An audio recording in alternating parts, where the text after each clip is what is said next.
It's Visaya here again. I hope you're having a good time. I hope you're making the most of the time in terms of doing something really, really productive, something you haven't actually done before, as we're still in lockdown and most of the activities are very, very restricted. So again, I will be reviewing another book, and this is a very, very old version of the book because I'm sure a lot of newer versions are out. But then the content is still very valid and very, very relevant. So let's get to know this book. Eat That Frog. When you come across the title Eat the Frog, you think, why on earth, of all the lovely meals that you could eat, of all the food you can eat, why would I eat a frog? So, but apparently it's a very, very good book. It's by Brian Tracy. And like I said, this is a very old version of the book. So if you go online, any where you think you might get a copy of wherever you buy your books from, online bookshops, you'll find a newer version of this copy. But like I said, the content is still very, very valid. So it has 21 chapters. It's not a very thick book, and it's got less than 130 pages. And the good thing about this book is that after every chapter you have a summary. So say for instance you were in and out of the book and maybe you lost track, or you're trying to read the book across maybe some days for maybe over a period of time, you can actually go back to the summary after every chapter, and then you can go over it or to refresh your memories in terms of what you've read. So that's what the summary looked like after the first chapter. It's not very long, so it's just a case of going through it to refresh your mind, and then you can carry on reading to the next chapter.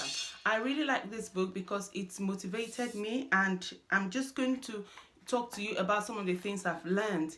It's talking about you setting deadlines and sub-deadlines for yourself on every task and activity.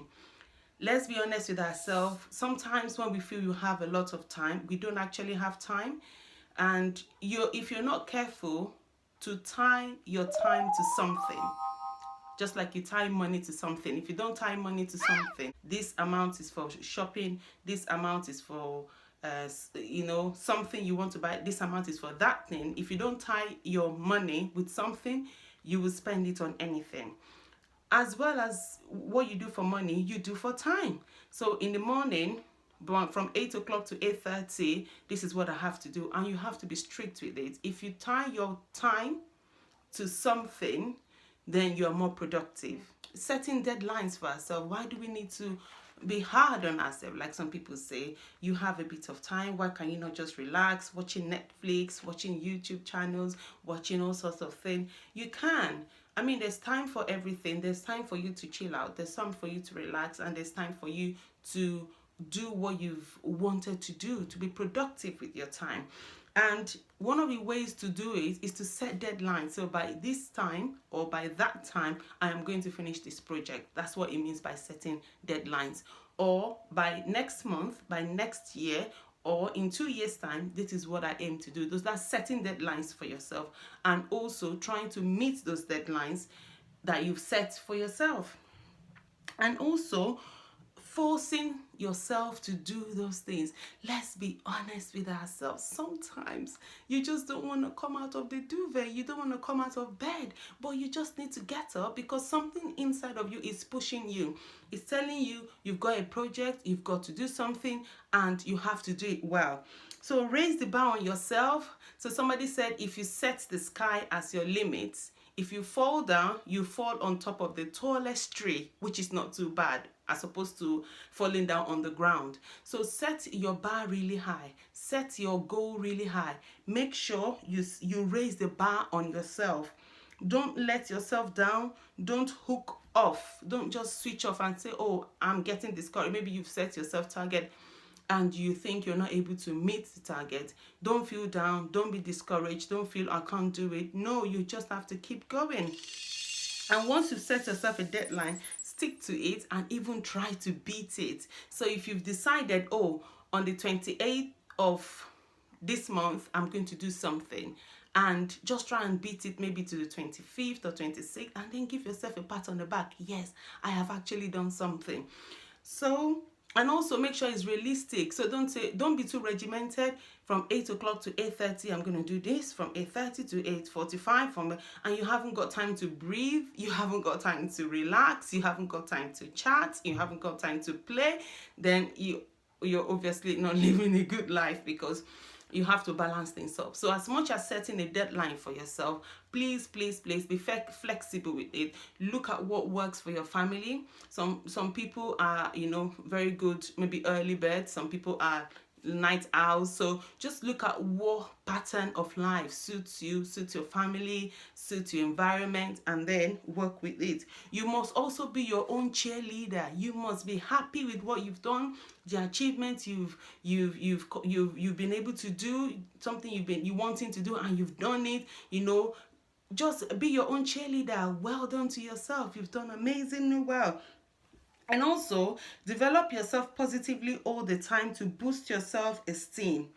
So, say things like, I like myself.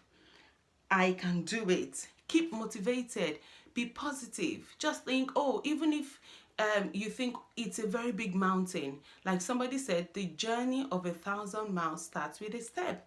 If you're going to climb a mountain, start with a step. If you're going to eat a mountain, start with a bite. So please keep motivated, keep going, just keep doing what you're supposed to do. And this book is just telling you all to stop procrastinating and get things done in less time. And like I said, one of the main things you can do to do that is time management. It's going to help you if you're struggling with time management, if you're struggling with keeping your head in order, because sometimes we need to organize ourselves. If you're struggling to do some things, it gives you practical steps, step-by-step guide in a way of helping you to live a better life, have a better control of time, and do those things you've always wanted to do. So that's me done. Hope you like it. It's the frog. It's not the most exciting thing. And one other thing mentioned in this book, which I really want to share with you, is your most hard task, your most difficult thing. Eat it in the morning. Bite the head off. Because the rest of the day becomes easy. But when you do the simple things first, it will be hard for you to go on to the hard ones. But do the hard ones first, and then it will be a smooth sail. So I hope this book review has challenged you or helped you, to be better with your time management, and also to do the hard things first in the morning or whenever you're most productive, and not leaving it till later.